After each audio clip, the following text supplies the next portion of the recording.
করলো আর নারীর অঙ্গ প্রত্যঙ্গ নিয়ে নানা ধরনের গল্প লিখলো, কবিতা লিখলো, কিন্তু এই সৌন্দর্য যিনি দিলেন তারেও চিনল না। আছে না কত কবি আমাদের দেশে? আমার দেশের সেই কবি জাতীয় পুরস্কার পায় যে কবি নারীর বিশেষ বিশেষ অঙ্গ নিয়ে বেশি করে নির্লজ্জ কবিতা লিখতে পারে, ওই হলো সবচেয়ে বড় কবি। আমার বন্ধুগণ, একজন বুজুর্গ ব্যক্তি তিনি পথ দিয়ে যাচ্ছিলেন, তো সে পথে এক সুন্দরী যুবতী মেয়েকে দেখে সেই যুবতী মেয়ের দিকে এই বুজুর্গ ব্যক্তি এক নজরে তাকায় আছে। তখন এই ঘটনাটাকে কবি এভাবে লিখতেছেন সাজায়: একদা সুখদায়ক প্রমোদা বদন দর্শন করিব ঝরিল নয়ন, হেসে কহে সে রূপসী সবিস্ময় মন, কহ দেখি মহাশয় কহ কি কারণ, বিষয় বিরাগী তুমি ভুবনে প্রচার, কি হেতু জন্মিল তব মানস বিকার, সামান্য ললনা রূপ করি দর্শন, উচিত না হয় তব অশ্রু বরিশন। বুজুর্গ ব্যক্তি ওই মহিলার দিকে তাকিয়ে তাকিয়ে কাঁদতেছেন। সুন্দরী মহিলা বলেন, আল্লাহর বুজুর্গ বান্দা, আপনি এলাকার ভিতরে বুজুর্গ এবং পীর হিসাবে, বুজুর্গ ব্যক্তি হিসাবে আপনি বিখ্যাত। আজকে আমাকে এখানে দেখে আপনি আমার দিকে তাকায় আমার রূপ উপভোগ করতেছেন আর কাঁদতেছেন। আপনার মতো সংসার বিরাগী মানুষ আমার মতো একটা সুন্দরী মেয়েকে দেখে ভাবে কাঁদা ঠিক না। বুজুর্গ ব্যক্তি বলছেন, হেসে কহিলাম বলে করহ শ্রবণ, নেত্র ঝরে তবু হেতু ভেব না এমন, যে শিল্পী রচিল ওই সুধাংশু বদন, তাহার তরে ঝরে নেত্র নয়নে জীবন। আল্লাহর বান্দি, আমি তোমাকে দেখি কান্দি না, আমার চোখে পানি বেরিয়ে গেছে। তোমারে দেখে আমি মনে মনে ভাবলাম, এত সুন্দর করে যিনি মানুষ বানিয়েছেন না জানি ওই আল্লাহ রব্বুল আলামিন কত বড় সুন্দর। আমার ভাইরা, সুতরাং চোখ থাকতে ওরা আল্লাহ রাব্বুল আলামিনের কুদরত ওরা দেখে নাই, কান থাকতে কোরআনের আওয়াজ ওদের কানের মধ্যে ঢোকে নাই, বিবেক থাকতে আল্লাহর দ্বীনকে বুঝতে পারে নাই, চিন্তা করতে পারে নাই। আল্লাহ রাব্বুল আলামিন বলেন, উলাইকা কাল্লানাম, এরা হলো চতুষ্পদ জানোয়ার, বালহুম আদাল। শুধু জানোয়ার না, জানোয়ারের চাইতেও নিকৃষ্ট এমনই জানোয়ার। আল্লাহ বলেন শুধু জানোয়ার না, জানোয়ারের মতো শুধু খায় জনমের মতো। ওয়াল্লাযীনা কাফারু ইয়াতামাত্তাউনা ওয়া ইয়াকুলুনা কামা তাকুলুল আনআম।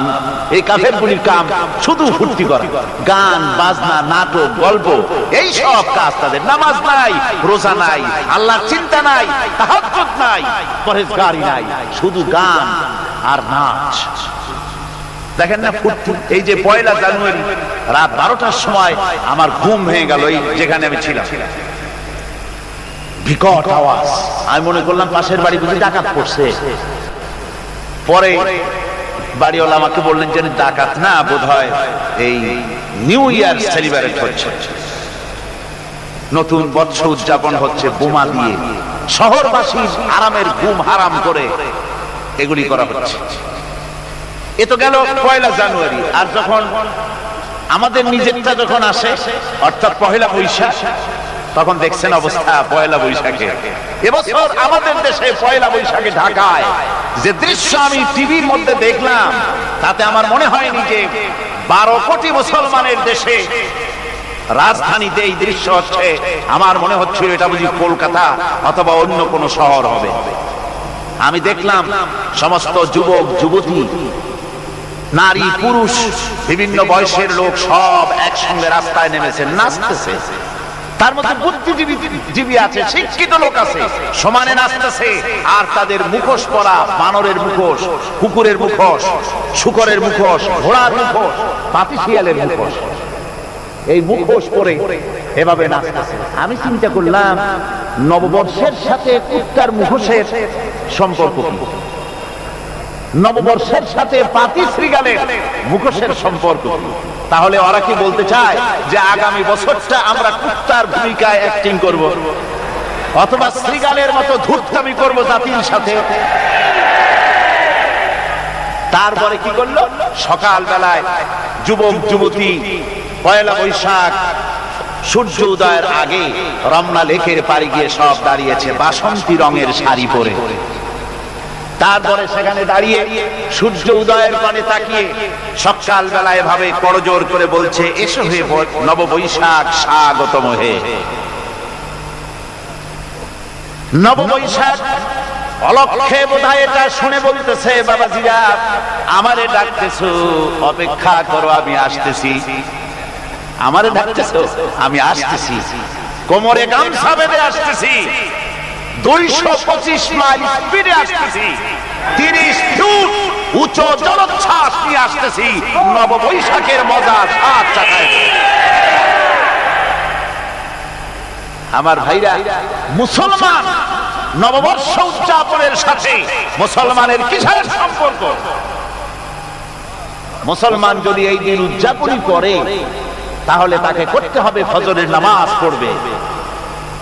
মুসলমান নববর্ষ উদযাপন করবে, ফজরের নামাজ পড়বে, তারপরে কোরআন শরীফ তেলাওয়াত করবে, দরুদ শরীফ পড়বে, আল্লাহর দরবারে হাত তুলে বলবে, রব্বুনা রাব্বিন, একটি বছর পার করে দিলাম, নাফরমানি ছাড়া কিছুই তো করি নাই, বিগত বছরে যা করেছি মাফ করে দাও, আগামী বছরটা গোটা জাতি আর দেশের জন্য কল্যাণকর মঙ্গলময় করে দাও। এটাই তো বলা উচিত ছিল নাকি বলে? তা না করে, তা না বলে, বৈশাখের পরিচালককে না ডেকে সরাসরি বৈশাখকে আহ্বান করা হয়েছে। আর বৈশাখ আহ্বান করার মজা জনমের মতো দেখাই দিয়েছে। আল্লাহ রাব্বুল আলামিন তাই বলেন, কাফেররা তাদের কাজ হলো শুধু খাওয়া, তারা এমন খাওয়া খায় জনমের মতো খায়। ইয়াকুলুনা কামা তাকুলুল আনাম, জানোয়ারে যেমন খায় ওই রকম খায়। তার মানে খায়, একটু বিসমিল্লাহ কয়, খায় যখন ছেড়ে দেয় তখন আলহামদুলিল্লাহ বলে, বাহাত দিয়ে খায়, বাহাত দিয়ে খায়।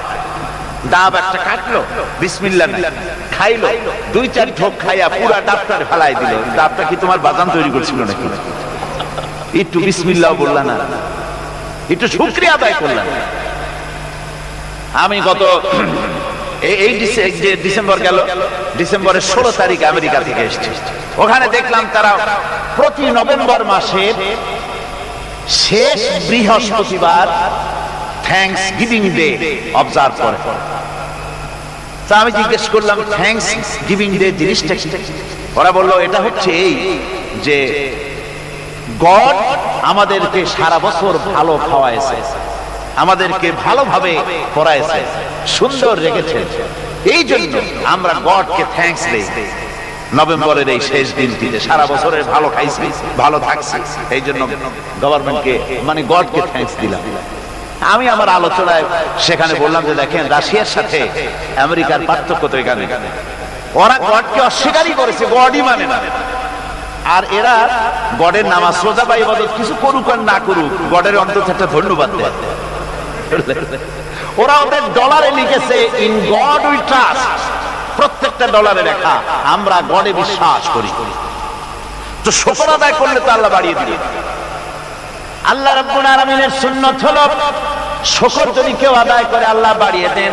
লা ইন শাকারতুম লা আযীদান্নাকুম ওয়া লা ইন কাফারতুম ইন আযাবি লাশাদীদ। আমার নিয়ামতের শুকর যদি আদায় করো আমি বাড়ায় দেব, আর যদি নিয়ামতের শুকর আদায় না করো তাহলে মস্ত বড় শাস্তি তোমাদের জন্য রেখেছি। তো আমেরিকা শুকর আদায় করে নিজেরা খাইয়া, কিন্তু ওদের জমিন হলো বিশাল জমিন। আমি কয়েকবার গিয়েছি এবং বহু স্টেট সফর করেছি। ওদের জমিন এত ফার্টাইল, জমিনে যদি রীতিমতো তারা ফসল ফলাতো, এই ফসল সারা দুনিয়ার দরিদ্র মুখ্য জনতাকে খাওয়াইয়া বাঁচাইতে পারত। কিন্তু ওরা তা করে না। ওরা করে কি? ওরা মুনাফার হার, বাজার দর ঠিক রাখার জন্য নির্দিষ্ট পরিমাণ জমিনে ফসল ফলায়, কিন্তু জমিন এতই উর্বর ওদের মেজারমেন্ট করা, মাপ করা, হিসাব করা ফসল হয় না, ফসল হয় বেশি। তখন বাড়তি ফসলকে তারা প্রতি বছর লক্ষ লক্ষ টন আলু আর গমকে তারা সমুদ্রে নিক্ষেপ করে। তাদের আলু এবং গম সেই সময় তারা নিক্ষেপ করে সমুদ্রে, যখন ইথিওপিয়া, সুদানে মানুষ না খেয়ে মরছে। পৃথিবীর বিভিন্ন দেশে মানুষ ক্ষুধার যন্ত্রণায় যখন চিৎকার করছে, আর তাদের এই চিৎকারে আকাশ বাতাস ভারী হয়ে যাচ্ছে, তখন ওরা এই কামটি করছে। তাই আমি ওই প্রথম দিন বলেছিলাম যে রাশিয়া যেমন খান খান হয়েছে, অস্তিত্ব বিলুপ্ত হয়েছে আল্লাহর সাথে নাফরমানি করার কারণে। আপনারা বলতে পারেন কমিউনিজম কি একটা সহজ ব্যাপার? একটা বিরাট শক্তি পৃথিবীর বুকে, কত দেশ তারা ডমিনেট করতেছিল। কোন যুদ্ধ নাই, কোন রক্তপাত নাই, বিনা ধাক্কায়, বিনা বাতাসে, বিনা ঝড়ে বিশাল মহিরুহু চিত্রটান। এটা হলো কেন হলো রাশিয়ার এই দেশে? আমি লালদিঘির ময়দানে বলে গেছিলাম, আমি চিন্তা করে যেটা পাইছি সেটা হচ্ছে দুনিয়ার সমস্ত মতবাদ আল্লাহকে কোন না কোন প্রকারে স্বীকার করে। তার কথা মানুক আর না মানুক, আছে একটা কিছু এতটুকু বলে যে আল্লাহ আছেন বা গড আছে বা একটা কিছু আছে। কমিউনিজম, সমাজতন্ত্র হলো পৃথিবীর একমাত্র নিকৃষ্ট মতবাদ, যে মতবাদ সরাসরি আল্লাহকে অস্বীকার করেছে, বলেছে আল্লাহ নাই, দেয়ার ইজ নো গড। তারা ধর্ম কাফির বলেছে। আল্লাহ পাক তাই কোন যুদ্ধ ছাড়া, কোন মারামারি ছাড়া, কোন রক্তপাত ছাড়া এই বিশাল শক্তিকে ফুৎকারে উড়িয়ে দিলেন, তুলার মতো হয়ে। গোটা রাশিয়া তুলার মতো হয়ে, পেঁজা তুলা, ধোনা তুলার মতো হয়ে সব উড়ে চলে গিয়েছে, অস্তিত্ব বিলুপ্ত হয়ে গেছে। কিন্তু আমাদের দেশের খুচরা কমিউনিস্টরা এখনো স্বপ্ন দেখে। ওই যে কালকে বলেছি, তারা বলে কলমের খোসা এটা এখনো নষ্ট করা যাবে না, এটা এখনো চালু করা হবে। এখনো চীনে আছে, এখনো কিউবায় আছে। ওই কিউবা থেকে, চীন থেকে ফিদেল কাস্ট্রোর একটু আওয়াজ শোনে, চীন থেকে মিস্টার ব্যাং না কি জানি না, ব্যাং, এর আওয়াজ শোনে, আর তাই মনে করে এ বুঝি সমাজতন্ত্রের বিজয়ের গান। না, চীন থেকে আর কিউবা থেকে যে আওয়াজ আজকে উঠতেছে, এই আওয়াজ সমাজতন্ত্রের বিজয়ের আওয়াজ নয়, এটা হলো সমাজতন্ত্রের মরণ যন্ত্রণার গোঙানির আওয়াজ। কাজেই এরা দুনিয়ার বুকে শুধু আনন্দ এবং ফুর্তি করে, আল্লাহর হক, আল্লাহকে চিনতে তারা ব্যর্থ হয়েছে। আল্লাহ রাব্বুল আলামিন বলেন, অবিশ্বাসীদের কৃতকর্ম, তাদের কাজগুলি, তাদের কর্মফল সব নিষ্ফল হয়ে যাবে। والذين كفروا أعمالهم كسراب بقيعة يحسبه الظمآن ماء। আল্লাহ পাক বলেন, কাফের যারা, অবিশ্বাসী যারা, যারা আমাকে অস্বীকার করেছে, অবিশ্বাস করেছে, তাদের আমলগুলি হলো মরুভূমির মধ্যে মরীচিকার মতো। মরুভূমির মরীচিকা, মানুষ যখন মরুভূমির ভিতর দিয়ে যায়, পানির পিপাসা লাগে, দূরে দেখে পানি চিকচিক করতেছে, আর ওই মরীচিকা যেটাকে সে পানি মনে করেছিল, হাত্তা ইযা জাআহু লাম ইয়াজিদহু শাইআ, যেটাকে সে পানি মনে করে ছুটতেছিল, যখন কাছে গেল আল্লাহ পাক বলেন কিছুই সেখানে পায় না, শুধু মরীচিকা, বালু আর বালু। এরকম করে যারা আমার দিনকে অস্বীকার করেছে, আমাকে অস্বীকার করেছে, তারা যত ভালো কাজ করুক আর যাই করুক না কেন, তাদের কৃত কর্মগুলি এভাবে সব নিষ্ফল। এ হলো এক কথা। দু নম্বরের কথা হলো, ওরা মনে করেছিল সমাজতন্ত্র শান্তি দেবে, কমিউনিজম শান্তি দেবে, সোশ্যালিজম শান্তি দেবে, ক্যাপিটালিজম শান্তি দেবে। এই শান্তির চিন্তা করে অগণিত মানুষকে হত্যা করে সমাজতন্ত্রের রাজত্ব যখন কায়েম করলো, 70 বছর চলে গেল, তারপরে তারা দেখলো হাত্তা ইযা জাআহু লাম ইয়াজিদহু শাইআ, কিচ্ছুই পেল না। তারা ক্ষুধার যন্ত্রণায় মরলো, কাপড় নাই, খাবার নাই। তারা ওই রাশিয়া থেকে, চেকোস্লোভাকিয়া থেকে, যুগোস্লাভিয়া দিয়া রোমানিয়া থেকে, হাঙ্গেরি এবং পোল্যান্ড আর মঙ্গোলিয়া থেকে সেখানে সমাজতন্ত্র তাড়াতে আমরা যাই নাই। আমরা সেখানে সমাজতন্ত্রের বিরুদ্ধে তাফসীর করি নাই, ব্যাখ্যা করি নাই, বক্তব্য রাখি নাই। ওই সব দেশ থেকে সমাজতন্ত্র তাড়াইছে কে? কারা তাড়িয়েছে? না না, ওরা নিজেরাই, সেই দেশের জনগণই এটাকে উৎখাত করেছে তাদের জমিন থেকে। আল্লাহ পাক বলছেন, যারা আমার দ্বীনকে, আমার বিধানকে যারা অস্বীকার করবে, তারা এই অস্বীকারী অবস্থায় যদি মৌত হয়, আমার সমাজতন্ত্রী কোন ভাই যদি মাহফিলে থাকেন, কমিউনিস্ট কোন ভাই যদি মাহফিলে থাকেন, তাহলে শুনুন আল্লাহ কি বলতেছেন। আল্লাহর দ্বীনকে, আল্লাহর কোরআন পূর্ণাঙ্গ জীবন বিধান, অর্থনীতি আছে, সমাজনীতি আছে, রাজনীতি আছে, কথা যারা বিশ্বাস করে না, কোরআনকে শুধুমাত্র নামাজ, রোজা, হজ, যাকাত আর বেহেশত দোজখ যারা মনে করে, জীবন ব্যবস্থা মনে করে না, এই অবস্থায় যদি মারা যায়, আল্লাহ রাব্বুল আলামিন বলেন, ইন্নাল্লাযীনা কাফারু ওয়া মাতু ওয়া হুম কুফফারুন উলাইকা আলাইহিম লানাতুল্লাহি ওয়াল মালাইকাতি ওয়ান নাসি আজমাইন। আল্লাহ রাব্বুল আলামিন বলেন, আমাকে অস্বীকার করার অবস্থায়, আমার দ্বীনকে, বিধানকে অস্বীকার করার অবস্থায় যদি মৌত হয়ে যায়, তাহলে আল্লাহ, ফেরেশতা এবং तमाम পৃথিবীবাসীর অভিসম্পদ তার উপরে হতে থাকে, লানত হতে থাকে। খালিদিনা ফিহা লা ইউখাফফাফু আনহুমুল আযাবু ওয়া লা হুম ইউনজারুন। এই অভিসম্পদ অবস্থায় তারা সব সময় লিপ্ত থাকবে, না তাদের আযাবকে কমায় দেওয়া হবে, আর না তাদের কোন রকম অবকাশ দেওয়া হবে। এখন আরো মজবুত কথা আসতেছে, وَيَوْمَ يَعُضُّ الظَّالِمُ عَلَى يَدَيْهِ يَقُولُ يَا لَيْتَنِي اتَّخَذْتُ مَعَ الرَّسُولِ سَبِيلًا। সেদিন জালেমেরা নিজেদের হাত কামড়াতে থাকবে। কোন দিন? বোঝেন না কথা? কোন দিন? কিয়ামতের দিন। কিয়ামতের দিন জালেমেরা নিজেদের হাত কামড়াতে থাকবে আর বলবে, ইয়া লাইতানি ইত্তাখাযতু মা'আর রাসূলি সাবিলা। আমার আল্লাহর দ্বীন কি যারা বুঝতে পারেন না, বরং বিরোধিতা করেন যারা, তাদেরকে বিশেষভাবে বলি, সকলকে বলছি, তাদেরকে বিশেষভাবে বলতেছি। আল্লাহ পাক বলেন, কিয়ামতের দিন যারা এই অবস্থায়, কিয়ামত হবে, কিয়ামতে যারা উঠবে, তারা নিজেদের হাত কামড়াতে থাকবে। জালেম বলা হয়েছে তাদেরকে যারা আল্লাহর দ্বীনকে মানে নাই, দ্বীনকে অস্বীকার করেছে, ওরাই জালিম।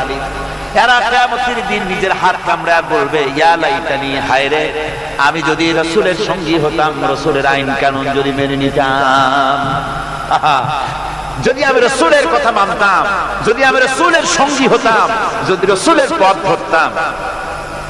ইয়া ওয়াইলাতা লাইতানি লাম আত্তাখিয ফুলানান খলিলা। হায় দুর্ভাগ্য, হায় আমার ভাগ্য, যদি আমি অমুককে বন্ধু বলে গ্রহণ না করতাম। আমার যুবক ছেলেরা, স্কুল কলেজগামী, ইউনিভার্সিটিগামী ছাত্ররা, খুব ভালো করে শোনো আল্লাহ পাক কি বলছেন।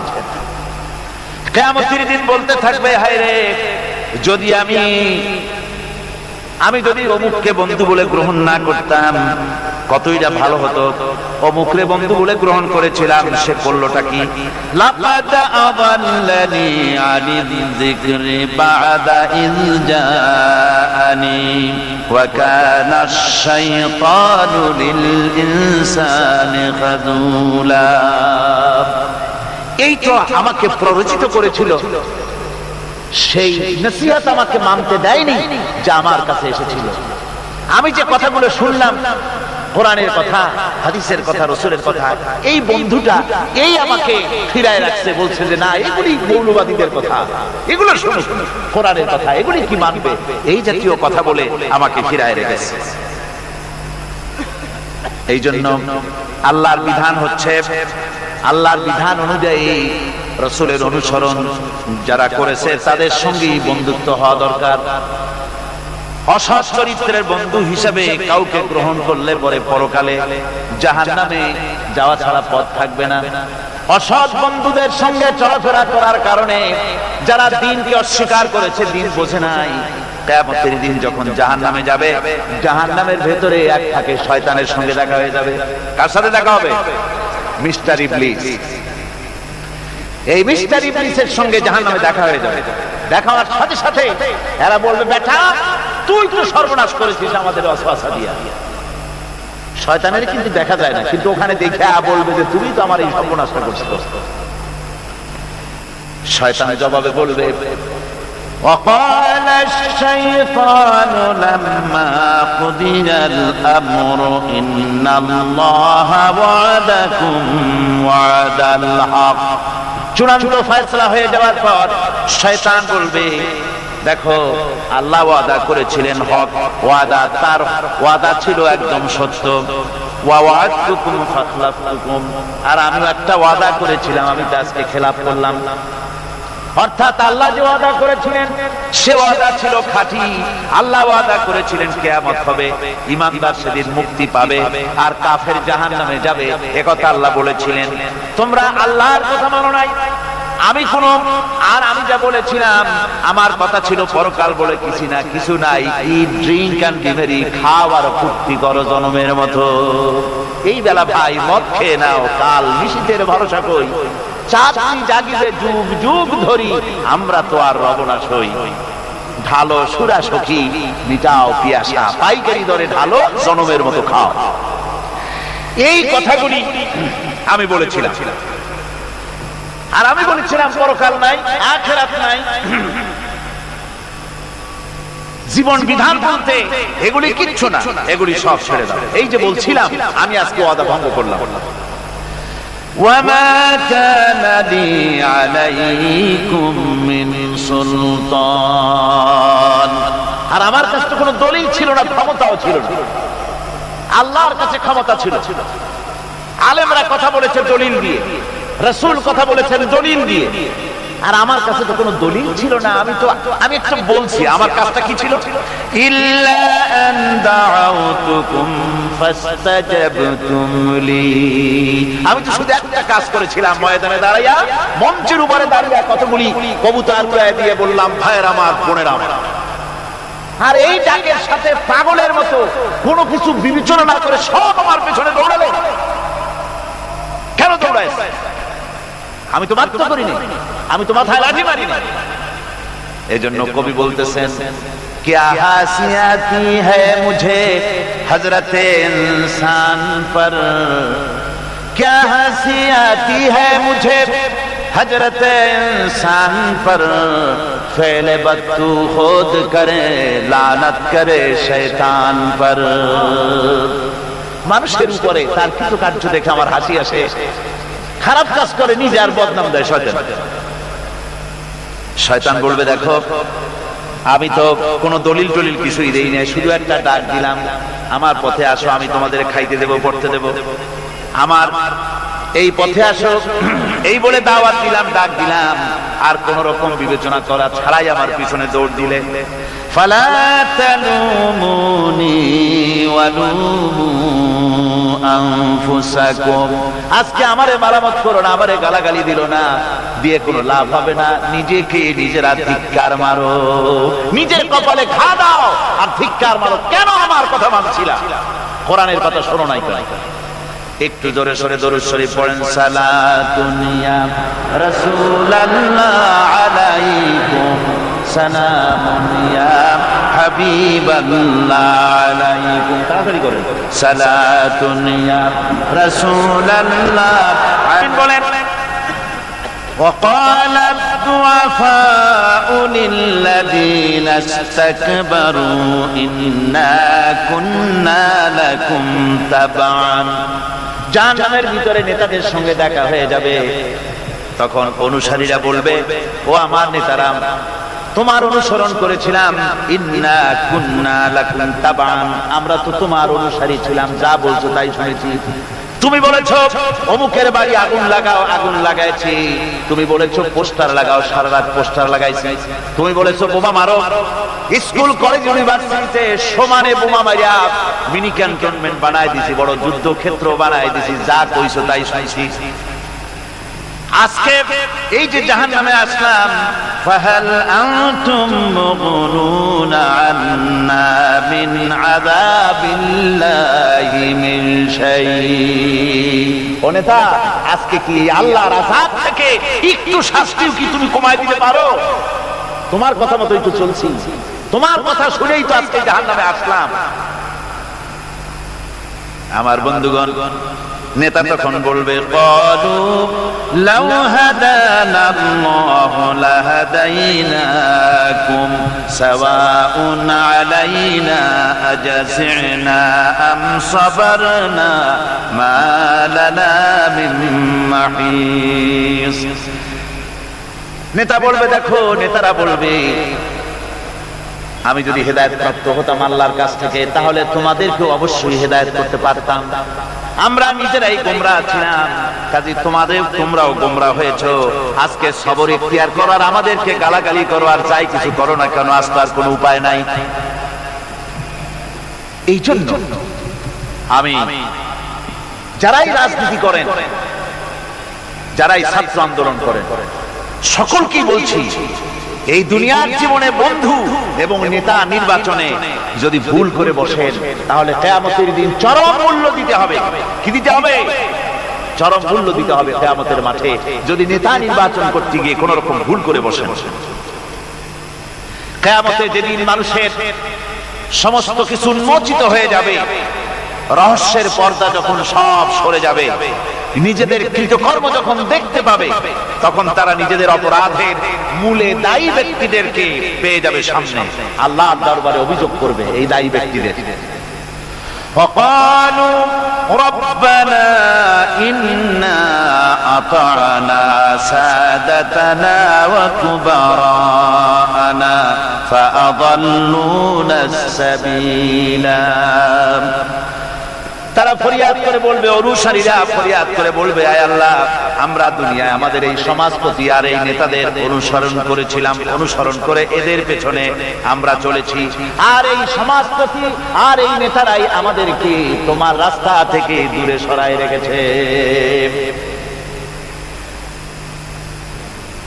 আমার যে সমস্ত নেতৃবৃন্দ এখানে আছেন, ভালো করে শুনুন, যারা ইসলামী আন্দোলনকে যারা বিশ্বাস করেন না, পছন্দ করেন না, আর যে সব অনুসারীরা আছেন ইসলামী আন্দোলন পছন্দ হয় না, তারাও ভালো করে শোনেন, আল্লাহর কালামের কথা কাজে লাগে।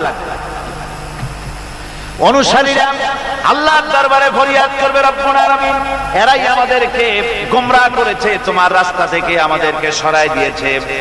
হে আমাদের রব, রব্বানা আতিহিম দিফাইন মিনাল আযাবি ওয়ালআনহুম লানান কাবীরা। হে আল্লাহ, আমাদের যে শাস্তি হবে তার থেকে ডবল আযাব এই নেতাগুলি দাও, আর তোমার কঠিন লানত এদের উপরে করো। এরা আমাদেরকে গোমরাহ করেছে, তোমার রাস্তায় চলতে দেয় নাই।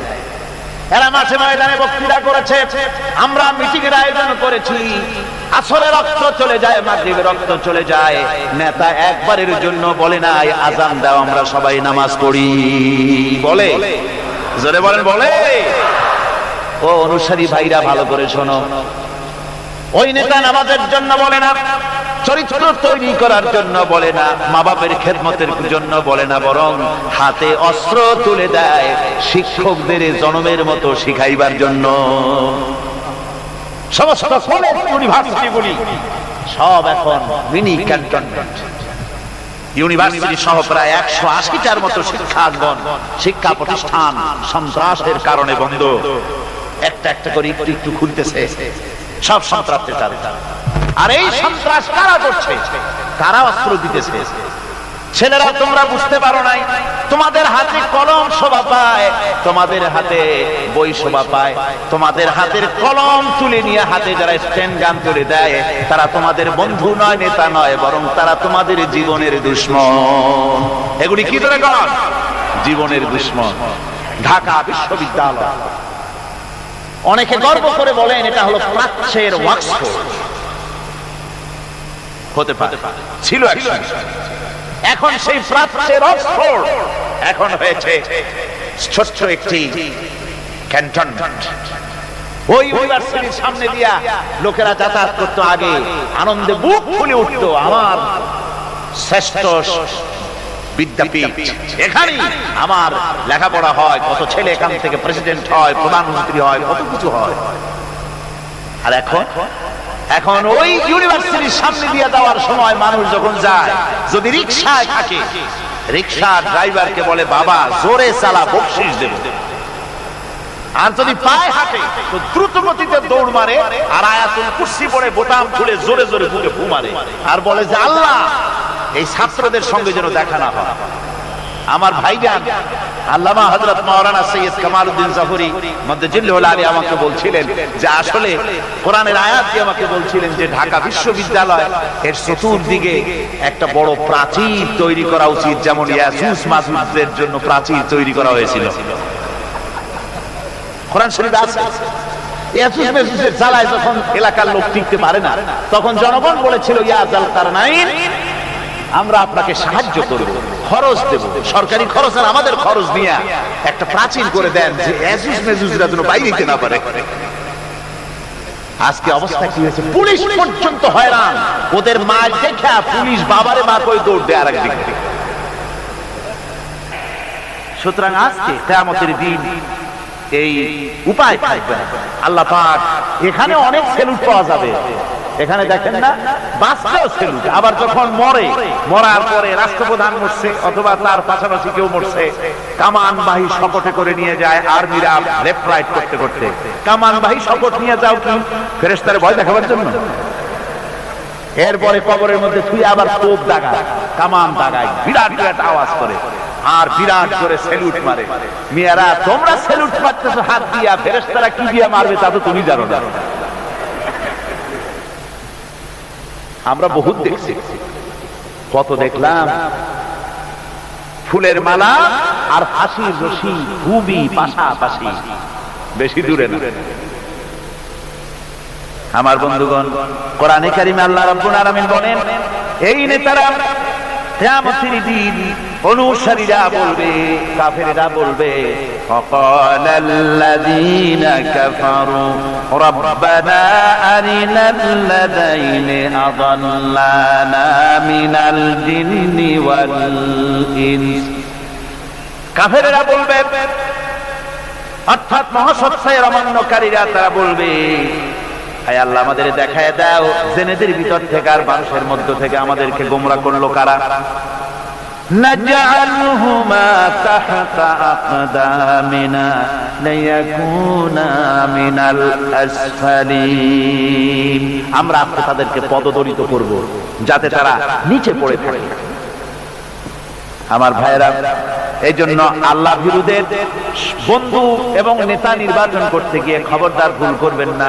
কোরআনে কারীম থেকে আমি আপনাদের সামনে পেশ করতেছি, আল্লাহ বিরুদ্ধের সঙ্গে মহব্বত যদি করেন এই মহব্বত টিকে থাকবে, আর যদি আল্লাহ ভীরু মুত্তাকি লোক ছাড়া অন্যদের সঙ্গে যদি মহব্বত হয় এই মহব্বত টিকবে না, বরং শত্রুতায় পরিণত হয়ে যাবে। কিয়ামতে এটা কি হবে? শত্রুতায় পরিণত হয়ে যাবে। কোরআনে কারীম বলছে আল আখিল্লাউ ইয়াওমাইযিন বা'দুহুম লিবা'দিন আদুউন ইল্লাল মুত্তাকিন। আল্লাহ ভীরু মুত্তাকি ব্যতীত সকল বন্ধু সেদিন শত্রুতে পরিণত হয়ে যাবে, আর সেই দিন কেউ কারো সাহায্য পাবে না। এরপরে যখন দেখবে যে নেতাও আযাব কমাইতে পারলো না, খালি শয়তানকেও গালাগালি দেওয়া হবে, নেতাদেরও গালাগালি দিয়ে আযাবে অস্থির হয়ে গিয়ে অসহ্য হয়ে গিয়ে তখন সবাই মিলে বলবে, নেতাও বলবে আর ওই কি কয় অনুসারীরাও বলবে রব্বানা আখরিজনা না'মাল সালিহান গায়রাল্লাযী কুন্না না'মাল। হে আল্লাহ রাব্বুল আলামিন, মেহেরবানি করে আমাদেরকে এখান থেকে একটু বের করে দাও। এইবার যদি জমিনে যেতে পারি তাহলে যা করেছি তার বিপরীত করব, অর্থাৎ যত খারাপ কাজ করেছি আর করব না, এবার ভালো ভালো কাজ করব। দয়া করে জমিনে আবার পাঠায় দাও, আমাদের আযাব আর সহ্য হয় না। আল্লাহ পাক বলবেন আওয়ালাম নুআম্মিরু মিনকুম মা ইয়াতাযাক্কারু ফি, তোমাকে কি আমি হায়াত দিয়েছিলাম না, লম্বা হায়াত পেয়েছিলে, তার ভিতরে ইচ্ছে করলে ভালো ভালো কাজ তোমরা করতে পারতে, তা যখন করো নাই, এখন আর ফিরে যাওয়ার পথ নাই, দুনিয়ায় ফিরে যেতে পারবে না। ফাযুকু ফামা লিয-যালিমিনা মিন নাসীর, শাস্তি ভোগ করতে থাকো, তোমাদের কোনো সাহায্যকারী এখানে আর পাবে না, কেউ তোমাদের সাহায্যকারী নাই। আমার ভাইরা, দুনিয়ায় এই শ্রেণীর লোকেরা তারা বাইরের চাকচিক্য দেখে বাতিল পন্থীদেরকে নেতা মানে এবং তাদের বন্ধু হিসাবে গ্রহণ করে থাকে, আর হকপন্থীদেরকে তারা খারাপ এবং নিকৃষ্ট মনে করে, ধর্মান্ধ বলে গালি দেয়। কি গালি দেয়? ধর্মান্ধ, ফ্যানাটিক, কঠিন কঠিন শব্দ বলতো, কনজারভেটিভ, রিঅ্যাকশনারি। ওরা মনে করে যে মৌলবীরা এগুলো বুঝবেন, কিন্তু আমরা যে বুঝি ওরা বা তা বুঝে না। ওরা বলে রিঅ্যাকশনারি, আমরা বলি হ্যাঁ আমরা তো রিঅ্যাকশনারি, আমাদের অ্যাকশন আছে বলেই তো রিঅ্যাকশন হয়, তোমাদের অ্যাকশনও নাই, রিঅ্যাকশন। ওরা বলে প্রতিক্রিয়াশীল, অবশ্যই আমরা প্রতিক্রিয়াশীল, ঈমানের ক্রিয়া আছে, ঈমান বহির্ভূত যা দেখি শরীরের ভিতর আগুন জ্বলে ওঠে। আর তোমরা তো প্যারালাইজ, তোমাদের কোনো অনুভূতি নাই। ওরা আমাদের গাইল দেয় কয় মৌলবাদী। আমি বহুবার বলেছি যে আমরা মৌলবাদী, হাজার পার মৌলবাদী, একবার না। তোমরা খুঁটির সাথে ঠ্যাং বাঁধাইয়া চিৎকার মেরে মৌলবাদী বলে গাল দাও, ওটা গাল নয়, আমাদের জন্য ওটা নিয়ামত। আমরা মৌলবাদী অর্থাৎ মূলবাদী। আমরা কি বাদী? এখানে মৌলবাদী আছে? কতজন মৌলবাদী দেখি তো?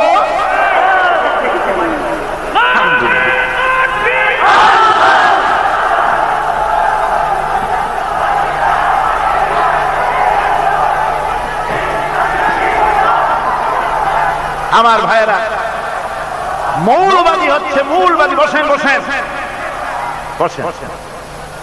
আমরা যখন মিলাদ শরীফ পড়বো, সালাতু সালাম পড়বো, তখন কোমর সোজা করবেন, এর আগে না। বসেন। আমার আলোচনা ছিল লম্বা, কিন্তু আমি তাড়াহুড়ো করতেছি, খুব খাটো করতেছি, কিন্তু এত গুরুত্বপূর্ণ, এত গুরুত্বপূর্ণ যে কোনটা ছাড়বো আর কোনটা বলবো দিশা করতে পারছি না। আমার বন্ধুগণ, আমরা মূলবাদী। মূলবাদী হচ্ছে যারা মূলে আছে, গোড়ায় আছে। আমরা আছি গোড়ায়। কোরআন হাদিস আর আল্লাহ রাসূল হলো মূল। মূল কি? কোরআন হাদিস।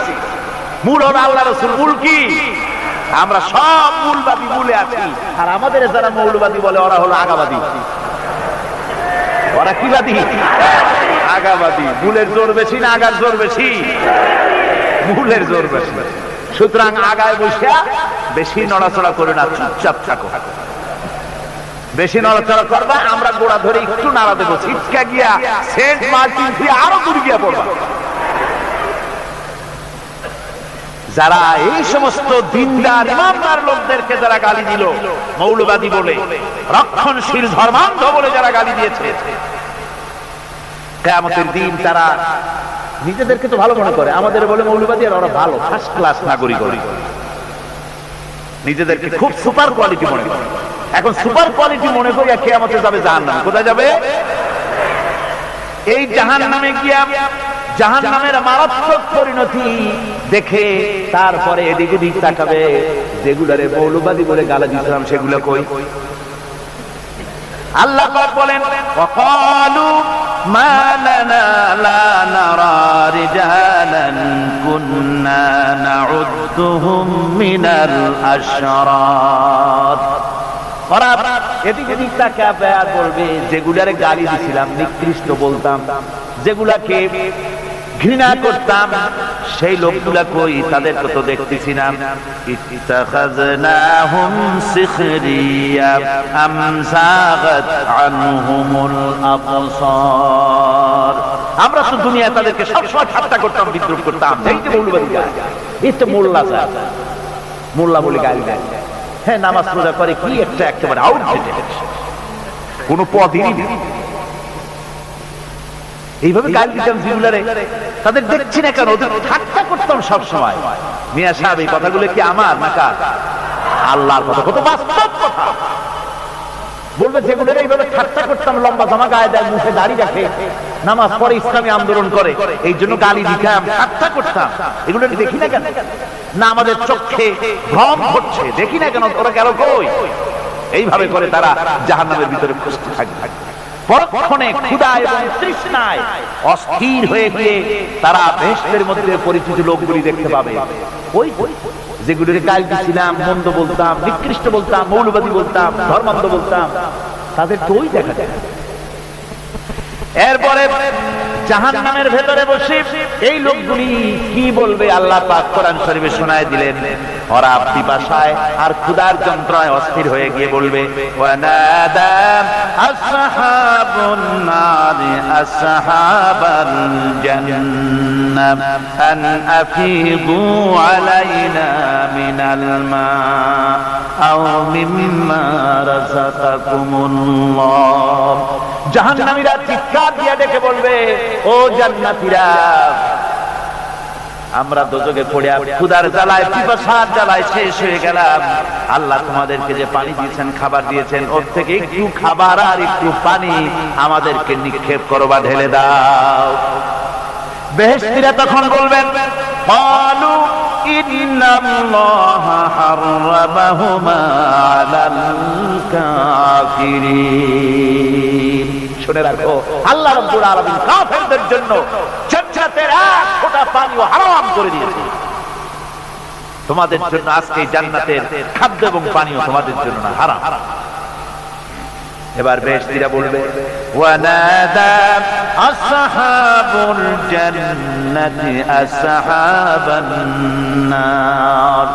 জান্নাতীরা জাহান্নামীদেরকে ডেকে বলবে, ও জাহান্নামীরা, আন ক্বাদ ওয়াজাদনা মা ওয়াদানা রাব্বুনা হাক্কান।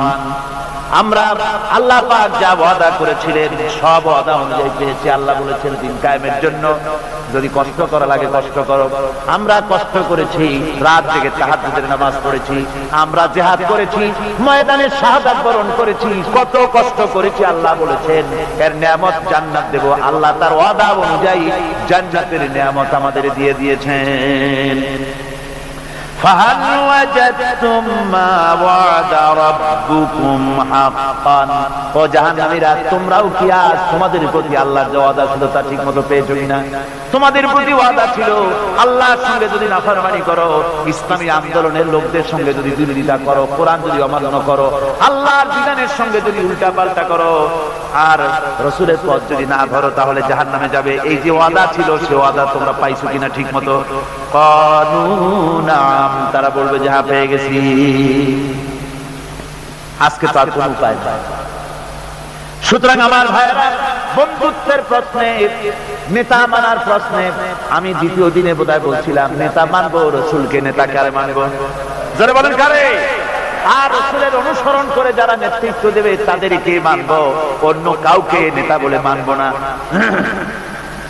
বন্ধু মানবো তাদেরকে, বন্ধু কারে মানবো, কারে বন্ধু বানাবো আল্লাহ বলবেন, আমি বলবো না। সামনের দিকে বন্ধু কারে বানাইতে হবে আল্লাহ পাক তাও বলে দিয়েছেন। এখন আমি বলতে চাই, মহাসত্যের অস্বীকারী, খোদাদ্রোহী সন্তানের প্রতি ঈমানদার পিতা যদি স্নেহের এতটুকু দুর্বলতা দেখায়, আল্লাহ তাও বরদাস্ত করেন না। কথা বুঝতে পেরেছেন?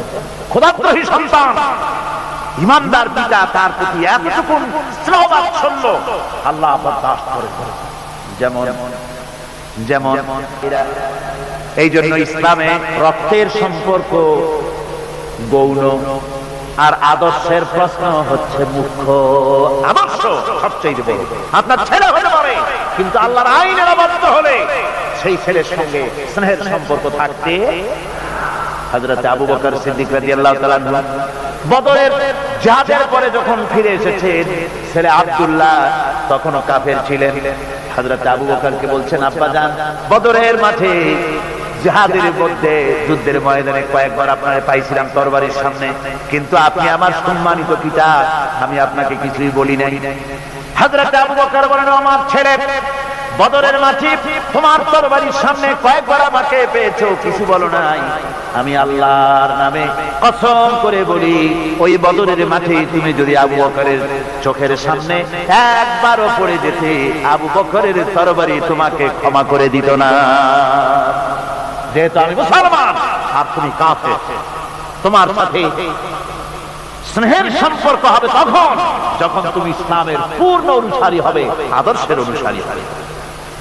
আমার ভাইরা, এই জন্য সূরা তাওবার ভিতরে আল্লাহ রাব্বুল আলামিন বলেছেন, ইয়া আইয়ুহাল্লাযীনা আমানু লা তাত্তাখিযু আবাআকুম ওয়া ইখওয়ানাকুম আউলিয়া ইন ইসতাহাব্বুল কুফরা আলাল ঈমান। ও বিশ্বাসীরা, খবরদার, তোমরা তোমাদের বাপ হোক আর ভাই হোক বন্ধু বলে গ্রহণ করবে না এমত অবস্থায় যখন তারা ঈমানের চাইতে কুফরিকে বেশি ভালোবাসে। কথা বুঝতে পেরেছেন? আল্লাহ নিষেধ করছেন, খবরদার, এদেরকে বন্ধু বলে গ্রহণ করো না, বাপ হোক আর ভাই হোক। ঈমানের চাইতে কুফরিকে যদি ভালোবাসে, ইসলামের চাইতে সমাজতন্ত্রকে বেশি ভালোবাসে, ইসলামের চাইতে জাতীয়তাবাদকে বেশি ভালোবাসে, ইসলামের চাইতে ধর্মনিরপেক্ষতাবাদকে বেশি ভালোবাসে, ইসলামের তুলনায় মানুষের তৈরি করা মতবাদকে ভালোবাসে, যদি তোমার বাপ হয়, যদি তোমার ছেলেও হয়, যদি ভাই হয়, খবরদার বন্ধু বলে গ্রহণ করো না। যদি তা করো, ওয়ামান ইয়াতাওয়াল্লাহুম মিনকুম ফাউলাইকা হুমুজ জালিমুন। যদি তা করো তাহলে তোমরা এভাবে এদেরকে যদি বন্ধু বলে গ্রহণ করো তাহলে তোমরা জালিম হবে, জালিমের অন্তর্ভুক্ত হয়ে যাবে। এখন আসল বন্ধু কারে বানাবে সে কথা কার কাছ থেকে জানবো? আল্লাহর কাছ থেকে। কার কাছ থেকে? আল্লাহ রাব্বুল আলামিন বলেন, শোনো আসল বন্ধুকে, আল্লাহু ওয়ালিয়্যুল্লাযীনা আমানু ইউখরিজুহুম মিনাজ যুলুমাতি ইলান নূর। আল্লাহ হচ্ছেন মুমিনদের বন্ধু। আল্লাহ মুমিনদের কি? আল্লাহই হচ্ছেন মুমিনদের বন্ধু। তিনি অন্ধকার থেকে মানুষগুলিকে আলোর দিকে নিয়ে আসেন। আমার ভাইয়েরা, প্রকৃতপক্ষে মানব জাতির বন্ধুর পরিচয় আল্লাহ পাক এভাবে দিয়ে দিচ্ছেন, ইন্নামা ওয়ালিয়্যুকুমুল্লাহু ওয়া রাসূলুহু ওয়াল্লাযীনা আমানু আল্লাযীনা ইউকিমুনাস সালাতা ওয়া ইউতুনাজ যাকাতা ওয়া হুম রাকিউন। প্রকৃতপক্ষে বন্ধু হবে, প্রকৃতপক্ষে বন্ধু হচ্ছেন আল্লাহ, রাসূল এবং মুমিন। আল্লাহ বলেন, আল্লাহ, রাসূল আর মুমিন, এরাই হবে বন্ধু। আর মুমিন আবার কে? মুমিনের পরিচয় আল্লাহ দিচ্ছেন। মুমিনের পরিচয় দাবি করার বিষয় না। মুমিনের পরিচয় হচ্ছে এভাবে, আল্লাযীনা ইউকিমুনাস সালাতা ওয়া ইউতুনাজ যাকাত। মুমিন হচ্ছে সেই যে নামাজকে প্রতিষ্ঠা করে আর যাকাতকে আদায় করে, আর তারা রুকুকারীও, এরাই হচ্ছে মুমিন। সুতরাং এই মুমিনদের সঙ্গে বন্ধুত্ব স্থাপন করো, মুমিন ছাড়া কারোর সাথে বন্ধুত্ব স্থাপন করো না।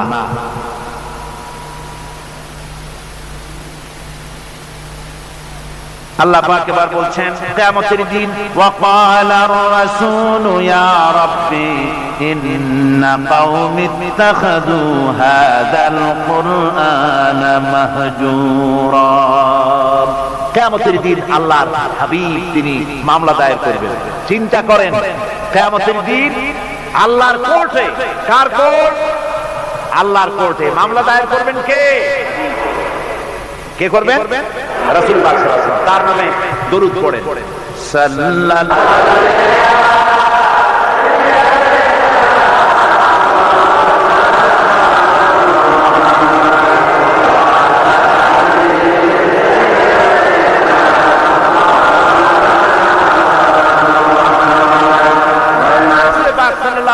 আল্লাহর দরবারে নালিশ পেশ করবেন। আমি তাড়াতাড়ি করে শেষ করছি, দাঁড়াবেন না, বন্ধ করে দেব। দাঁড়ালে কিন্তু আমার মুড অফ হয়ে যায়, আপনারা জানেন। আপনারা মেহেরবানি করে, আমি রাত অনেক হয়েছে বুঝতে পারছি, খুব তাড়াতাড়ি করে শেষ করে দিচ্ছি। রুকুটা শেষ হতে বোধহয় আর 2-3টা কি 4টা আয়াত বাকি আছে মাত্র। ধৈর্য ধরতে পারবেন না? কিয়ামতের দিন রাসূল নালিশ দায়ের করবেন, মামলা দায়ের করবেন আল্লাহর দরবারে, বলবেন আয় আল্লাহ, আমার জাতি, আমার কওম এই কোরআনকে উপহাসের বস্তু বানায় নিয়েছিল। وكذلك جعلنا لكل نبي عدوا من المجرمين وكفى بربك هاديا ونصيرا। আর এইভাবে করে আমি প্রত্যেক নবীদের জন্য দুষ্কৃতকারীদেরকে দুশমন বানিয়ে দিয়েছি। ওয়াকাফা বিরাব্বিকা হাদিয়া ওয়া নাসীরা, আর সত্য পথ প্রদর্শনের জন্য আর সাহায্য করার জন্য আমি আল্লাহ আপনার জন্য যথেষ্ট। কোরআন, এই জাতি কোরআন উপহাসের বস্তু বানিয়েছে, তার মানে কি? তার মানে হচ্ছে কোরআনের তেলাওয়াতকে তারা বন্ধ করেছে, কোরআনের প্রতি, কোরআন থেকে তারা দূরে সরে গিয়েছে। তারা কোরআনে কারীমকে, কোরআনের পরিবর্তে তাদের গানের আসর তাদের কাছে মজা লাগে, কবিতা পাঠের আসর, গানের আসর, পুঁথি পাঠের আসর, নাচ, নাটক, গল্প ইত্যাদি তাদের কাছে মজা লেগেছে। আমার কোরআনকে তারা, আপনার কোরআনকে তারা উপহাস করেছে। এই উপহাস করার কারণে মুসলমানদের এই চরম অবনতি।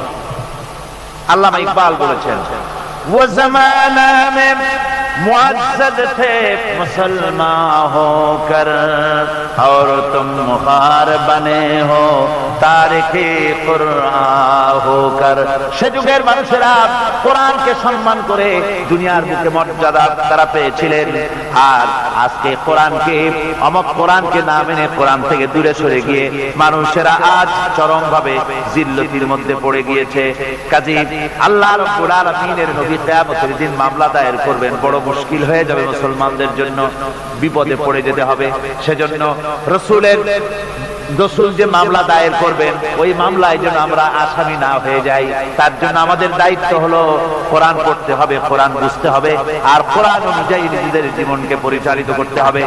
যারা এই কোরআনকে মানবে না, কোরআনের ফয়সালা অনুযায়ী জীবনের ফয়সালা করবে না, তাদের সম্পর্কে আল্লাহ পাক বলেছেন, ওয়া মান লাম ইয়াহকুম বিমা আনজালাল্লাহু ফাউলাইকা হুমুয যালিমুন।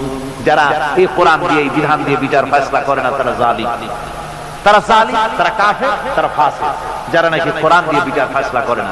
সুতরাং কোরআনের ইক্তিদাত কায়েম করার জন্য চেষ্টা করতে হবে, সম্মিলিতভাবে চেষ্টা করতে হবে, যাতে করে সমাজে কোরআনের রাজ কায়েম হয়ে যায়। শুধু তেলাওয়াতের মাধ্যমে নয়, বরং বাস্তবে কোরআনকে জমিনে প্রতিষ্ঠার জন্য সর্বাত্মক প্রচেষ্টা চালাতে হবে মুসলমানদেরকে। আমরা কি সেই প্রচেষ্টা চালাতে রাজি আছি? জোরে বলেন, রাজি আছি? আল্লাহ রাব্বুল আলামিন বলেন, আমি প্রত্যেক নবীর জন্য দুষ্কৃতকারীদেরকে দুশমন বানায় দিয়েছি, অর্থাৎ এই দুশমনি চলতে থাকবে।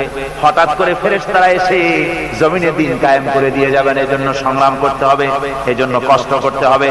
আর আল্লাহ পাক বলেন, নবীকে বলছেন, আপনাকে সাহায্য করার জন্য, সত্য পথ দেখাবার জন্য আর সাহায্য করার জন্য আমি আল্লাহ আপনার জন্য যথেষ্ট। যখন দিন কায়েমের জন্য সংগ্রামে মানুষ লিপ্ত হয়ে যাবে, আল্লাহ পাক বলেন, শত্রুদের হাতে অসহায় করে আমি তোমাদের ছেড়ে দেব না। ওয়া কানা হাক্কান আলাইনা নাসরুল মুমিনিন। মুমিনদের সাহায্য করা আমি আল্লাহর জন্য ওয়াজিব। মুমিনদের জন্য সাহায্য করা আল্লাহর কি হক। আল্লাহ বলেন, আমি মুমিনদেরকে সাহায্য করব, ভয় পাইও না। ولا تهنوا ولا تحزنوا وأنتم الأعلون إن كنتم مؤمنين। কোনো ভয় নাই, কোনো চিন্তা নাই, যদি মুমিন হও আমি আল্লাহ তোমাদেরকে বিজয়ী করব। মুমিন হওয়া লাগবে, আর যদি মুমিন না হও তাহলে বারবার মতো কাফেরের দেশ ভয় দেখাবে, ভয়ের সাথে সিধে হয়ে পড়বা। বুঝলেন? ঈমান যদি থাকে, ঈমানের মজবুতি যদি থাকে, তাহলে মুসলমান লড়াই করে এসেছে, ইতিহাস দেখিয়ে এসেছে। সামান্য কয়েকজন মুসলমান, আল্লাহ বলেছেন 10 জন যদি হও 100-র উপরে আমি তোমাদেরকে জয়যুক্ত করব। সুবহানাল্লাহ। মুত্তাকি হতে হবে, সাবের হতে হবে। মুসলমান হলে তার তো ভয়ের কিছু নাই, সে লড়াই করে অস্ত্রের জোরে নয়, জনবলে সৈন্যদের শক্তির জোরে নয়, সে লড়াই করে আল্লাহ রহমতের উপরে ভরসা করে, ইমানের জোরে। কিসের জোরে? ইমানের জোরে। এই জন্য মুসলমানদের সাথে যারাই লড়াই করতে এসছে মায়ের খাইয়া পলাইয়া ফুল পায় নাই, মহাবীর দুর্বল সিংহের মতো পলায় তাদের। তার কারণ কি? ওদের চিন্তা হলো যদি মরি তো জাহান্নাম ছাড়া পথ নাই। আর মুসলমান সে মনে করছে যদি বাঁচি তো গাছি, আর যদি মরি শহীদ হয়ে যাবো, জান্নাতে চলে যাবো। কোথায় চলে যাবো? জান্নাতে চলে যাবো। আমার ভাইয়েরা, এজন্য বিশ্ব কবি সম্রাট আল্লামা ইকবাল বলেছেন, বাতিল সে দবনে ওয়ালে আয়ে আসমান হি হাম, बातिल से दबने वाले आए आसमान ही हम, सो बर कर चुका है तो इम्तिहान हमारा। বাতিলের সামনে মাথা নত করার জাত আমরা না। আকাশ সাক্ষী, জমিন সাক্ষী, এই পৃথিবী সাক্ষী। মুসলমানেরা কখনো, ইমানদার মুসলমানেরা কখনো মাথা, কোন সময় তারা মাথা নত করে না। তারা সেই বীর জাতি। दस्त तो दस्त है दरिया भी न छोड़े हमने, दस्त तो दस्त है दरिया भी न छोड़े हमने, बहर जुल्मत में दौड़ा दिए घोड़े हमने। আমরা সেই জাতি, প্রান্ত প্রান্ত, শ্রাবণের খরস্রোতা উত্তাল তরঙ্গমালা নদীর উপর থেকে ঘোড়া তাবলিয়ে আমি নদীর অপর পারে ইসলামের পতাকা উড্ডীন করেছি, আমি সেই মুসলমান। সুতরাং আল্লাহ রাব্বুল আলামিন বলেন, ইয়া আইয়ুহাল্লাযীনা আমানু ইন তানসুরুল্লাহা ইয়ানসুরকুম। ও বিশ্বাসীরা, তোমরা যদি আল্লাহর মদদ করো, আল্লাহ তোমাদের মদদ করবেন। তোমরা আল্লাহর সাহায্য করো, আল্লাহ তোমাদের সাহায্য করবে। আল্লাহ কি সাহায্য করবেন আপনারা?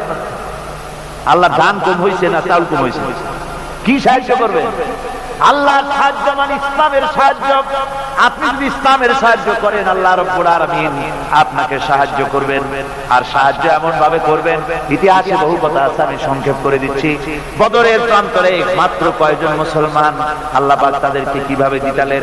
আল্লাহ পাকের ওই কবি বলতেছেন, ফেজায়ে বদরে পয়দা কুন ফেরেশতে তেরি নুসরত কো উতার सकते गर्दों से कतर अंदर कतर अभी। বদরের প্রান্তরে মুসলমানদের বিমান ছিল, ওই বিমান যদি তোমরা আনতে পারো তাহলে আমি আল্লাহ রাব্বুল আলামিন কাতারে কাতারে ফেরেশতা তোমাদের জন্য অবতীর্ণ করে দিতে পারি। সুবহানাল্লাহ। وقال الذين كفروا لولا نزل عليه القرآن جملة واحدة كذلك لنثبت به فؤادك ورتلناه ترتيلا। শেষ হয়ে আসছে। আল্লাহ পাক বলছেন যে কাফেররা তারা বলে যে এই ব্যক্তির উপরে কোরআন একসাথে সবটা নাযিল হইল না কেন? সবগুলি কোরআন একসাথে নাযিল হইল না কেন? 30 পারা পুরোটা এই যে একটু একটু করে নাযিল হয়, এইটা তাদের ধারণা যে এটা মুহাম্মদ সাল্লাল্লাহু আলাইহি ওয়াসাল্লামের বানানো। ওই টুকটাক করে রাতের বেলায় শিখাই শিখাই দেয়। ওই যে প্রথম রুকুতে আমি বলেছি আল্লাহ পাকের কথা থেকে, ওই রকম কেউ শিখাই দেয় সেইভাবে। আর আল্লাহর জ্ঞানে যদি আল্লাহই হবে তাহলে তিনি তো সবটাই দিতে পারতেন, একটু একটু করে দিচ্ছেন কেন? আল্লাহ পাক জবাবে বলেন, কাযালিক, এরূপ ভাবে এরকম করা হচ্ছে এই জন্যে, লেনুসাব্বিতা বিহি ফুয়াদাকা, যাতে করে আমি আপনার মন মগজের ভিতরে এটাকে ধীরে ধীরে ভালোভাবে হৃদয়ঙ্গম করাই দিতে পারি। ওয়ারাতাল্লাহু তারতিলা, আর এইভাবে আলাদা আলাদা করে সুন্দর করে বিভিন্ন অংশে এটাকে আমি সজ্জিত করে দিয়েছি। অর্থাৎ সমস্ত শরীয়তটা, কোরআনটা একসাথে যদি নাযিল হয়ে যেত, সমস্ত হুকুম আহকাম যদি বিশাল হয়ে যেত, এটা পালন করা সম্ভব ছিল। এর ব্যাখ্যা আছে, সে ব্যাখ্যা আমি দিতে পারলাম না সময়ের অভাবে। ওয়ালা ইয়াতুনাকা বিমাসালিন ইল্লা জিনাকা বিল হক ওয়া আহসানা তাফসীরা। আর এর ভিতরে একটা কল্যাণময়তাও আছে। তাহলে যেই লোকগুলি আপনার কাছে আসে আর নানান কথাবার্তা বলে, নতুন নতুন কথা বলে, আশ্চর্যজনক প্রশ্ন তোলে, সুতরাং একসাথে নাজিল করে দিবি তা কি করে হতো? ওরা যখন প্রশ্ন তোলে আর বিভিন্ন কথা নিয়ে আসে, আমি সঙ্গে সঙ্গে তার জবাব দেই এবং সঠিকভাবে আমি আপনার সামনে সেই কথাগুলি বক্তব্যকে স্পষ্ট করে তাদের সামনে আমি তুলে ধরি। الذين يحشرون على وجوههم إلى جهنم أولئك شر مكانا وأضل سبيلا। আর কিয়ামতের দিন যাদেরকে উল্টো করে জাহান্নামে ফেলানো হবে, ঠ্যাং উপরের দিকে দিয়া আর মাথা নিচের দিকে দিয়া উল্টো করে জাহান্নামে ফেলানো হবে। আর এটা হবে তাদের জন্য অত্যন্ত নিকৃষ্ট জায়গা। ওয়াদাল্লু সাবিলা, তাদের পথ ছিল চূড়ান্তভাবে ভ্রান্ত। এই উল্টা করে ভালাবে কাদেরকে? যারা নাকি কোরআনের আয়াতগুলিকে উল্টা উল্টা অর্থ করেছে। কথা বুঝতে পেরেছেন? কোরআন শরীফকে বিকৃত করেছে, মানুষকে বিভ্রান্ত করেছে, কোরআনের আয়াতগুলি নিয়ে উল্টা উল্টা অর্থ করেছে। কিয়ামতের দিন এদেরকে উল্টা করিয়া জাহান্নামের মধ্যে নিক্ষেপ করা হবে। দেখেন না, আজকে উল্টা অর্থ করা হচ্ছে ধর্ম নিরপেক্ষতার সপক্ষে। কয়েকটি কোরআন শরীফে আছে ধর্ম নিরপেক্ষতা করতে হবে বলে, কোথায় আছে? কয় লাকুম দীনুকুম ওয়ালিয়া দিন। এখন স্লোগান দেওয়ার সময় নাই তো। এখন বিষয়টা হচ্ছে এই উল্টা কথা তারা বলতো যে লাকুম দীনুকুম ওয়ালিয়া দিন। এখন আপনারা বলেন লাকুম দীনুকুম ওয়ালিয়া দিন এটা কোন সূরা? সূরা কাফিরুন। এখানে কি? এখানে বিষয়টা হচ্ছে কাফেররা বলছিল যে হে মুহাম্মদ সাল্লাল্লাহু আলাইহি ওয়াসাল্লাম, আসো ধর্মের ব্যাপারে আমরা কিছুদিন তুমি আমাদের এই মূর্তিগুলো পূজা করো, আর আমরা কিছুদিন তোমার হারাম শরীফের মধ্যে যাইয়া মসজিদে হারামে গিয়ে কিছু সময় তোমাদের নামাজ পড়ে দিয়ে আসবো। অর্থাৎ ধর্মটা আমরা 50-50 ভাগাভাগি করে নিই। আল্লাহ রাব্বুল আলামিন তার জবাবে বললেন, নবী ওদের শোনায় দেন, লাকুম দীনুকুম ওয়ালিয়া দিন। পড়েন সবাই, লাকুম দীনুকুম ওয়ালিয়া দিন। তোমাদের ধর্ম তোমাদের জন্য, আমাদের ধর্ম আমাদের জন্য। এটা তো পক্ষের কথা। এখানে নিরপেক্ষ আছে নাকি কোথাও? নিরপেক্ষ আছে? এখানে নিরপেক্ষর কথা নাই। আমার ভাইরা, ধর্ম নিরপেক্ষ মতবাদ কোন মানুষের মতবাদ নয়। মুসলমান তো দূরের কথা, কোন মানুষের মতবাদ এটা নয়। মানুষ একমাত্র নাস্তিক ধর্ম নিরপেক্ষ হতে পারে। মানুষ কেমনে ধর্ম নিরপেক্ষ হবে? যারা হিন্দু তাকে ধর্মের পক্ষেই থাকতে হবে নাকি? হিন্দুদের সেই ধর্মের কোন দিকে থাকবে? মুসলমান ধর্মের কোন দিকে? খ্রিস্টান ধর্মের কোন দিকে? ধর্মের ব্যাপারে নিরপেক্ষতার মানে কি? নিরপেক্ষ হলো মাঝখানের পথ। আপনি রাস্তা দিয়ে যান, Chittagong to Dhaka highway, motorway, এই মোটরওয়ে দিয়ে যাওয়ার সময় হয় লেফটিস্ট হন না হয় রাইটিস্ট হন, হয় ডান দিক দিয়ে যান না হয় বাম দিক দিয়ে যান। আপনি যদি কোন যে আমি বামপন্থীও না আমি ডানপন্থীও না, আমি নিরপেক্ষ মাঝখানে দাঁড়ায় থাকবেন। ঢাকা চট্টগ্রামের রাস্তার মাঝখানে যদি দাঁড়ায় থাকেন, তাহলে আপনার এই নিরপেক্ষতার স্বাদ মিটাই দেবে ট্রাক বাবাজি। এক ধাক্কা মারিয়া রাস্তার সাথে জনমের মতো ধর্ম নিরপেক্ষতার স্বাদ মিটাই দেবে। অনুরূপ ভাবে ইসলাম ভালো লাগে ইসলামের পক্ষে আসে, ইসলাম ভালো না লাগে বাড়াই যান। হিন্দু ধর্ম ভালো লাগে থাকেন হিন্দু ধর্মে, পছন্দ না হয় চলে যান। ধর্মের হয় পক্ষে আসে না হয় বিপক্ষে চলে যান। ধর্মের ব্যাপারে নিরপেক্ষ হয়ে দাঁড়ায় থাকবেন রাস্তার মাঝখানের মতো, শয়তানে এক লাথি মেরে জাহান্নামে ফেলে দেবে। সুতরাং ধর্ম নিরপেক্ষ মতবাদ কোন মানুষের মতবাদ নয়। এর দ্বারা মানুষের ধর্মের নিরাপত্তা দেওয়া যায় না। যায়? যদি তা যেত তাহলে ভারতে দিতে পারত না। বাংলাদেশের ধর্ম নিরপেক্ষতাবাদের ওস্তাদ কারা? ভারত। ওই ভারতের থেকেই এখানে আমদানি হয়েছে তাদের মহব্বতের লোকেদের মাধ্যমে, ঠিক কিনা? সুতরাং ধর্ম নিরপেক্ষ মতবাদ যে দেশ থেকে আসছে, সে দেশে কি ধর্ম নিরপেক্ষতাবাদ দিয়ে সে দেশের জনগণ বিভিন্ন ধর্মের লোকেরা শান্তিতে আছে? জোরে বলেন আছে? নাই। হরিজনেরা নানান নির্যাতনের মধ্যে আছে, মুসলমান সংখ্যালঘুরা চরম নির্যাতনে আছে, ঠিক কিনা? করে চরম নির্যাতন, মুসলমানদেরকে হত্যা করা হচ্ছে, মুসলমান মারা হচ্ছে, মুসলমানদের মসজিদকে ধ্বংস করা হচ্ছে। এ পর্যন্ত 500-এর উপরে মসজিদকে তারা মন্দির বানাইছে, বাবরি মসজিদকে তারা রামের জন্মস্থান বানাইছে, আবার শুনতে পাচ্ছি দিল্লি শাহী মসজিদকে তারা কৃষ্ণের জন্মস্থান বানাইছে। এই হলো ধর্ম নিরপেক্ষ মতবাদ। আমার বন্ধুগণ, কই আমরা তো আমাদের দেশের একটা মন্দিরও আজ পর্যন্ত মসজিদ বানাইনি। বানাইছি নাকি? বলেন বানাইছি? একটা মন্দির মসজিদ বানানো হয়েছে এর কোনো নমুনা আছে? তার কারণ কি? তার কারণ আমরা মুসলমান, ধর্মনিরপেক্ষ মতবাদে বিশ্বাস করি না, মানি না। আমরা মুসলমান, তাই আমার দেশে পরধর্মের লোকেরা সবচাইতে আরামে আছে, শান্তিতে আছে। ঠিক কি ধরে বলেন, ঠিক কিনা? ওরা বলে কোরআন শরীফে আছে ধর্মনিরপেক্ষতাবাদ, এর দলিল আছে। কি দলিল আছে? আরো একটা তো লাকুম দিনুকুম ওয়ালিয়াদিন দিয়ে ফেলাইছেন, আরেকটা কি? আরেকটা আছে লা ইকরাহা ফিদ্দীন, এইটা বলে বুখারী শরীফে আছে। লা ইকরাহা ফিদ্দীন অর্থাৎ দিনের ব্যাপারে কোনো বাড়াবাড়ি নাই। এই দিনের ব্যাপারে বাড়াবাড়ি নাই, এই কথাটা আপনার অমুসলমানদের জন্য, অর্থাৎ কোন অমুসলমানকে ভয় দেখাইয়া, প্রলোভন দেখাইয়া, পয়সা দিয়া কোন ক্রমে বাধ্য করে তাদেরকে ইসলাম কবুল করানো যাবে না। এটা হলো লা ইকরাহা ফিদ্দীন। এর দ্বারা ধর্মনিরপেক্ষতার দলিল কোথায় পেলে? এর দ্বারা তো ধর্মনিরপেক্ষতার দলিল হয় না।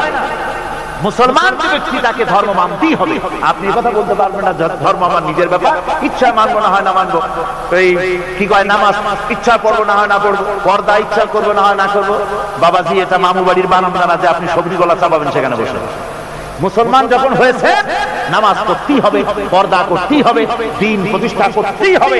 ধর্ম নিরপেক্ষ মতবাদ কোন মুসলমান কবুল করতে পারবে। এ ব্যাপারে সতর্ক হতে হবে আপনাদেরকে। যারা এই ধর্মনিরপেক্ষতাবাদের উল্টা কোরআনের অর্থ করে, আল্লাহ বলেন কিয়ামতের দিন উল্টা করে জাহান্নামে ফেলায় দেবে। কিভাবে ফেলাইবে আল্লাহ? আল্লাহ রাব্বুল আলামিন বলছেন, ইউহশারুনা আলা বুজুহিহিম ইলা জাহান্নাম। কোরআনে কারীমকে যারা উল্টা অর্থ করে, আয়াত নিয়ে নিজেদের স্বার্থে ব্যবহার করে, মাথা নিচের দিকে দিয়া ঠ্যাং উপরের দিকে দিয়া জাহান্নামে ফেলায় দেব। সেই জাহান্নামে কিয়ামতের দিন তাদেরকে থাকতে হবে, এবং সেটা হবে তাদের জন্য কঠিন জায়গা, আর তারা আসলেই চূড়ান্তভাবে বিভ্রান্ত। আসুন রাসূল বালাগাল উলা বিকামালিহি কাশাফাত দুজা বিজামালিহি হাসনাত জামিউ খসালিহি সাল্লু আলাইহি ওয়া আলিহি।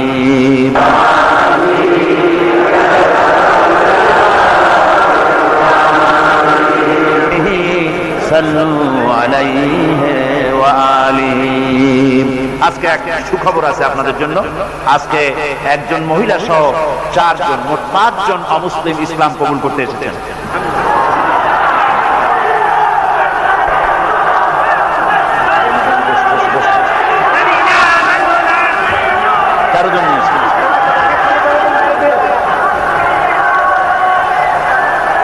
আপনারা বসেন, আমি 4 জনকে দাঁড় করাবো।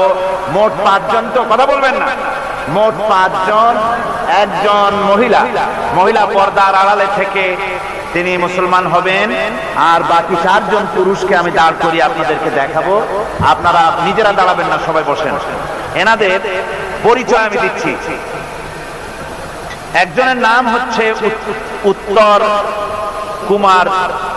উত্তম কুমার দাস, বাড়ি হচ্ছে সেনবাগ, নোয়াখালী। বর্তমান সে নিজের নাম পছন্দ করেছে ওমর ফারুক। আরেকজন নাম হচ্ছে রমণী দে, পিতার নাম হচ্ছে ক্ষীরত কুমার দে, বাড়ি মহেশখালী, চন্দনপুর, বেলগাঁও। বর্তমান নাম কি তা তো লেখেন নেই। বর্তমান নাম পছন্দ করেছে মোহাম্মদ আব্দুল্লাহ।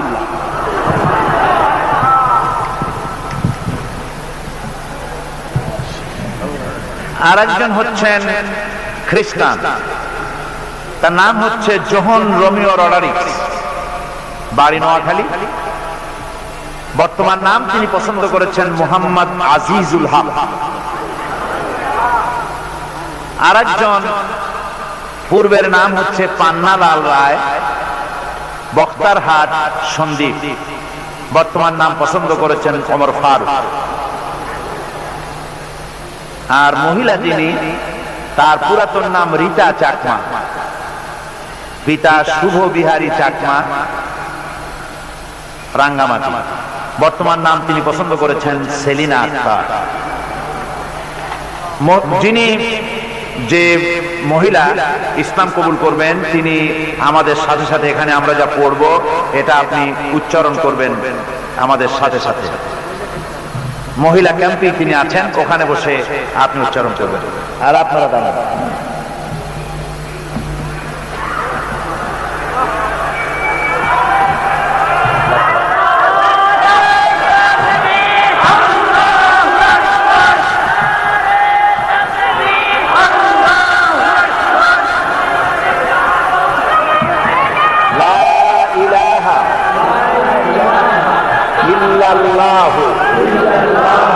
মুহাম্মাদুর রাসূলুল্লাহ, আল্লাহ ছাড়া কোনো ইলাহ নাই, মাবুদ নাই, উপাস্য নাই।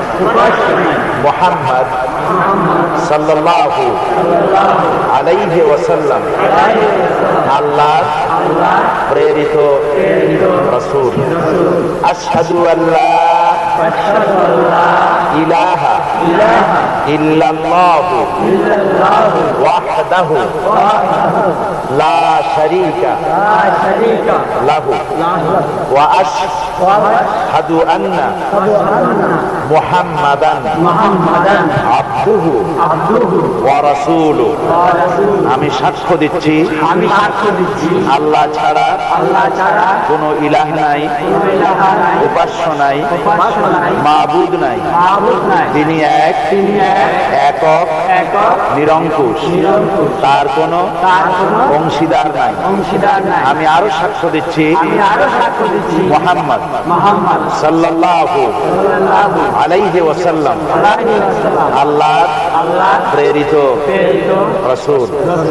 সালাম দেন সকলকে। আসসালামু আলাইকুম।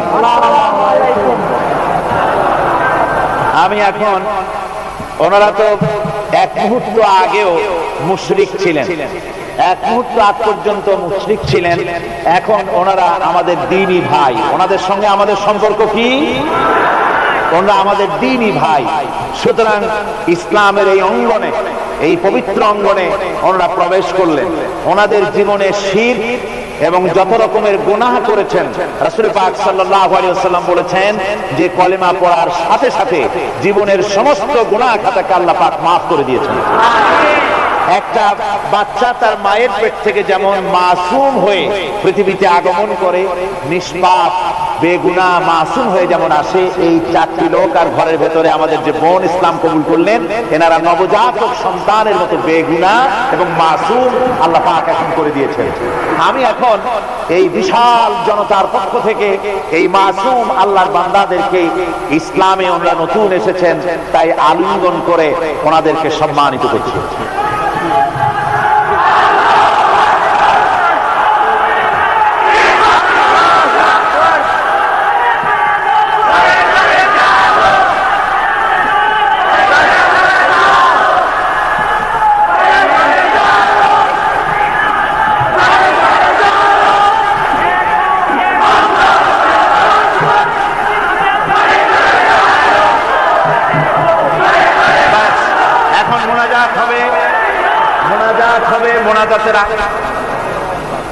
ربنا ظلمنا أنفسنا وإن لم تغفر لنا وترحمنا لنكونن من الخاسرين ربنا لا تزغ قلوبنا بعد إذ هديتنا وهب لنا من لدنك رحمة إنك أنت الوهاب رب العالمين। এই ঠান্ডাকে উপেক্ষা করে তোমার লক্ষ লক্ষ জনতা কষ্ট করে এখানে বসে দীর্ঘক্ষণ আজকে তোমার কালাম শুনেছে, কোরআনে পাক শুনেছে। হায় আল্লাহ রাব্বুল আলামিন, মেহেরবানি করে আমাদের সকলকে আহলে কোরআন বানায়া দাও, আমাদের সকলকে কোরআন সহি করে তেলাওয়াতের তৌফিক দাও, কোরআনকে বোঝার তৌফিক দাও, কোরআন আমল করার তৌফিক দাও। যখন মরে যাব কোরআন শুনতে শুনতে মরার তৌফিক দাও। যখন কবরে চলে যাব কোরআনের নূর দিয়া অন্ধকার কবরকে আলোকিত করে দিও আল্লাহ। কিয়ামতে কোরআনের ছায়া আমাদের নসিব করে দিও, কোরআনের সুপারিশ কিয়ামতের ময়দানে আমাদের নসিব করে দিও রব্বুল আলামিন। কোরআন যার মাধ্যমে পেলাম সেই বিশ্ব নবী সরওয়ারে কায়নাত রাহমাতুল লিল আলামিন, তার দরবারে এই মাহফিলের সালাম তুমি পৌঁছায়া দাও রব্বুল আমরা যারা মা বাপ হারাইছি, আমাদের মধ্য থেকে মা বাপ যাদের কবর হয়ে গেছে, দয়া করে তাদের কবরগুলিকে জান্নাতের টুকরা বানায়া দাও রব্বুল আলামিন। এই মাহফিলের কর্তৃপক্ষ প্রতি বছর কোরআনের খেদমত করে, কোন বছর তাদেরকে তুমি ঋণগ্রস্ত রাখনি। এবারও যেন এই কঠিন বাজারে, দ্রব্য মূল্যের বাজারে যেন তারা মাকরুজ না থাকে, ঋণগ্রস্ত না থাকে। তোমার বান্দাদেরকে দিল বড় করে সাহায্য দেওয়ার তৌফিক দিয়ে দিও আল্লাহ রব্বুল আলামিন। আজকে যে ভাইরা শিরক থেকে মুক্ত হয়ে তাওহীদের আশ্রয় গ্রহণ করলো, আমাদের এক বোন আর 4 ভাই ইসলাম কবুল করলেন, আল্লাহ তুমি দয়া করে মেহেরবানি করে বাকি জীবনটা দ্বীনের উপরে চলার তৌফিক দান করে দিও। ইসলাম কবুল করার জন্য যদি কোনো বিপদ মুসিবত তাদের জন্য আসে, তুমি তাদের সাহারা হয়ে যেও আল্লাহ রব্বুল আলামিন। আগামীকাল এই মাহফিলের শেষ দিন, রব্বুল আলামিন তোমার এই কোরআনের মাহফিলের ইজ্জত তুমি রক্ষা করো, এর আজমত বাড়িয়ে দিও, এর সম্মান বাড়িয়ে দিও। লোকদেরকে পঙ্গপালের মতো চতুর্দিক থেকে মানুষের উত্তাল ঢেউ এই মাঠে যেন কাল উপচে পড়ে, সকল কাছার তৌফিক দিও। কোরআনের তোমার দরবারে থাকতে পারি, তুমি তৌফিক দান করে দিও।